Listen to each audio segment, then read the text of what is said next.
से भी फिर से एनओसी मिल चुकी है, बैंक फिर से इन प्रोजेक्टों पे आपका लोन करने लगे हैं, तो फिर से चीजें अपनी मतलब संभल रही है। पंकज बंसल जी अब फिर से सारी चीज़ों को संभाल रहे हैं एंड ये स्टैंड करेगी 100% एमसीएम स्टैंड करेगी। और आगे से मतलब एक इन्होंने पहले भी गलती की थी यूआई वाली, यूआई एप्लीकेशन लेके चेक बैंक करने की, वो ये बिल्कुल ही ख़त्म करने वाले हैं। अब यूआई एप्लीकेशन कोई भी चेक आपका बैंकेबल नहीं होगा, नॉन बैंकेबल चेक आपको देना पड़ेगा। तो हुआ था सबसे पहले सुधीर परमार जो कि एक हाई कोर्ट के जज थे, वहाँ से ये स्टार्ट हुआ था। सबसे पहले केस मतलब एफआईआर जो हुई थी सुधीर परमार के नाम से हुई थी कि उन्होंने एमसीएम को और आईडीओ को सपोर्ट किया था कुछ केसों में, तो वहाँ से स्टार्ट हुई। तो जैसे जैसे हो रहा है कि एमसीएम अपने और प्रोजेक्ट लेके आ रहे हैं जो कि सेक्टर 58 में, सेक्टर 75 में, सेक्टर 65 के अंदर लेके आ रहे हैं अपने रेजिडेंशियल एंड कुछ कमर्शियल भी है जिनको ये लेके आने वाले हैं। तो हेलो एवरीवन, मैं अनुतन और आप देख रहे हैं मेरे यूट्यूब चैनल। तो गाइस आज मैं आप सभी के लिए जो कि गुड़गांव के रियल एस्टेट की सबसे बड़ी न्यूज़ है वो आप सभी के लिए लेके आया हूँ कि एम3M का जो सबसे बड़ा केस चल रहा था जिससे लेके मतलब लोग बहुत ज़्यादा पैनिक हो चुके थे। जो बायर्स थे एम3M के बहुत ज़्यादा सिचुएशन ऐसे क्रिएट हो गए कि कहीं भैया हमारा पैसा तो नहीं फंस गया। तो फाइनली उनके लिए बहुत बड़ी गुड न्यूज़ है कि जितने भी बायर्स थे उनको घबराने की कोई ज़रूरत नहीं है। पंकज बंसल जी एंड रूप बंसल जी आपके बाहर आ चुके हैं। ईडी को कोई भी प्रूफ नहीं मिला तो इसलिए उनको बेल देनी ही पड़ी। और ये कहानी कहाँ से स्टार्ट हुई थी और कहाँ पे जाके ख़त्म होगी वो सारी चीज़ें मैं आपको आगे वीडियो में बताने वाला हूँ। तो अगर आप मेरे चैनल पर नए हैं तो प्लीज़ मेरा चैनल सब्सक्राइब करें, लाइक करें और हो सके तो प्लीज़ शेयर करें।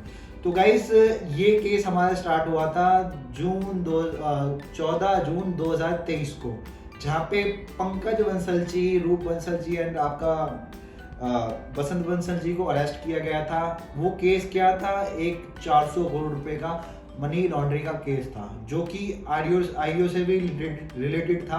आईडीओ भी इसमें मतलब इन्वॉल्व था। तो आईडीओ और एम3M का ये केस हुआ था। और ये केस कहाँ से स्टार्ट हुआ था, सबसे पहले सुधीर परमार जो कि एक हाई कोर्ट के जज थे, वहाँ से ये स्टार्ट हुआ था। सबसे पहले केस मतलब एफआईआर जो हुई थी सुधीर परमार के नाम से हुई थी कि उन्होंने एम3M को और आईडीओ को सपोर्ट किया था कुछ केसों में। तो वहाँ से स्टार्ट हुई। तो जैसे जैसे सुधीर परमार जी को भी उठाया गया तो आपका एम3M एंड आईडीओ पे भी ये केस आ गया। तो उसके बाद इन पे भी केस चला एंड उसके बाद हाथ धो के पीछे लग गए एम3M के ईडी ने इनके बैक टू बैक काफ़ी रेड इनके घर पे मतलब इनके फार्म हाउस पे, इनके जो प्रोजेक्ट है वहाँ पे जाके काफ़ी ज़्यादा इन्होंने रेड डाली। बट फाइनली उनको जब भी कुछ नहीं मिला क्योंकि ये केस काफ़ी पुराना था और इसमें मे भी शायद एम3M इन्वॉल्व थी ही नहीं। बट यहाँ पे जैसे कि मान लीजिए अगर कोई रियल एस्टेट फर्म में बहुत अच्छा नाम कमा रहा है तो उनको गिराने की काफ़ी लोग कोशिश करते हैं। तो मुझे लगता है कि वो चीज़ें यहाँ पे हुई थी कि ये जो केसेस है ये बेबुनियाद थे, बेफालतू के केसेस थे जो कि एम3M पे लगाए गए। बट फाइनली सच सामने आ गया सबके। आज एम3M बाहर है चूँकि सुप्रीम कोर्ट जो कि पंजाब एंड आपका हरियाणा हाई कोर्ट है, उन्होंने सीधा बोला कि भाई देखो आपने सुधीर परमार जी, फिर आपने इनमें ईडी वालों ने इन्वॉल्व किया एम3M के पंकज बंसल जी को एंड इनके तीनों ओनर्स को एंड आईडीओ को भी इन्वॉल्व किया। बट अगर आपको 4 महीने के अंदर कुछ मिला ही नहीं है तो आप किस बात का इनके ऊपर केस कर रहे हैं, किस बात के आज तक इनको अरेस्ट करते आ रहे हैं। जब आपको कोई प्रूफ नहीं मिला, 4 महीने आपने अरेस्ट रखा, जब भी आपको कुछ नहीं मिला तो किस बात का आपने अभी तक इनको जेल में रख रखा है। तो एम3M की जो एप्लीकेशन लगाई थी, उनके जो लॉयर थे उन्होंने एक एप्लीकेशन लगाई थी कि भाई जब आपको थोड़ा केस चलेगा, लंबा चलेगा, बट एम3M के ऑनर जेल में नहीं जाने वाले। ये तो कंफर्म हो चुका है कि वो अब जेल में नहीं जाने वाले हैं एंड वो फिर से अपना स्टार्टअप कर रहे हैं। मतलब जो लोगों की पैनिक हो चुके थे, बहुत ज़्यादा ही डर चुके थे कि भाई अब पंकज बंसल जी बाहर नहीं आएंगे, तो फाइनली बाहर आ चुके हैं। तो आप सभी को पैनिक होने की ज़रूरत नहीं है। जिन्होंने गोल्फ हिल्स में, एंटाली हिल्स में, 113 स्मार्ट वर्ल्ड में, 113 कैपिटल में, ग्राउंड में एप्लीकेशन लगाई थी, उनको बिल्कुल भी घबराने की ज़रूरत नहीं है कि ये प्रोजेक्ट अब बिल्कुल ही आपके चलने वाले हैं। एंड बैंकों से भी फिर से एनओसी मिल चुकी है, बैंक फिर से इन प्रोजेक्टों पे आपका लोन करने लगे हैं। तो फिर से चीज़ें अपनी मतलब संभल रही है। पंकज बंसल जी अब फिर से सारी चीज़ों को संभाल रहे हैं एंड ये स्टैंड करेगी 100%, एम स्टैंड करेगी। और आगे से मतलब एक इन्होंने पहले भी गलती की थी यूआई वाली, यूआई एप्लीकेशन लेके चेक बैंक करने की, वो ये बिल्कुल ही खत्म करने वाले हैं। अब यूआई एप्लीकेशन कोई भी चेक आपका बैंकेबल नहीं होगा, नॉन बैंकेबल चेक आपको देना पड़ेगा।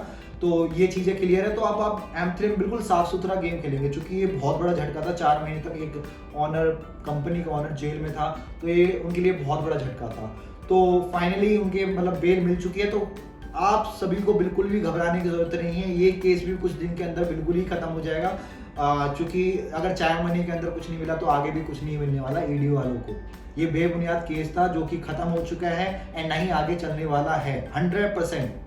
ये चीज़ें बिल्कुल खत्म हो चुकी है। अब नहीं, ना ही पंकज बंसल जी अंदर जाएंगे, ना ही इनका कोई प्रोजेक्ट रुकेगा, ना ही इनको ऐसा होगा कि कोई बैंक इनका लोन देना बंद करेगा। अब लोन भी स्टार्ट हो रहे हैं, एनओसी भी मिल चुकी है एंड आगे भी बैंक लोन देते रहेंगे और उनकी सबवेंशन स्कीम भी फिर से स्टार्ट होगी और M3M फिर से स्टैंड करेगा अपने अच्छे लेवल पे। और जिन्होंने इन पे 100%, और ये काफ़ी बहुत ही मेरे लिए तो बहुत बड़ी खुशी की बात है, क्योंकि मैं M3M से काफ़ी टाइम से जुड़ा हुआ हूँ और इस चीज़ को लेके मैं भी बहुत घबराया था कि भाई M3M अब फंस चुका है तो अब हमारा क्या होगा, लोगों का क्या होगा, जिन्होंने परचेज किया उनका क्या होगा।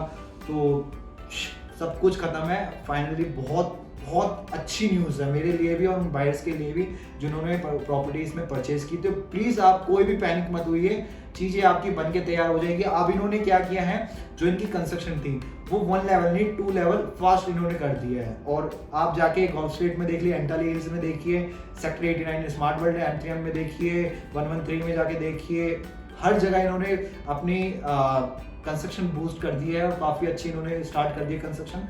और तो बस मैं आप सभी से इतना ही बोलना चाहूँगा कि आप सभी को पैनिक होने की ज़रूरत नहीं है। और एक गुड न्यूज़ और है कि M3M अपने और प्रोजेक्ट लेके आ रहे हैं, जो कि सेक्टर 58 में, सेक्टर 75 में, सेक्टर 65 के अंदर लेके आ रहे हैं अपने रेजिडेंशियल एंड कुछ कमर्शियल भी है जिनको ये लेके आने वाले हैं।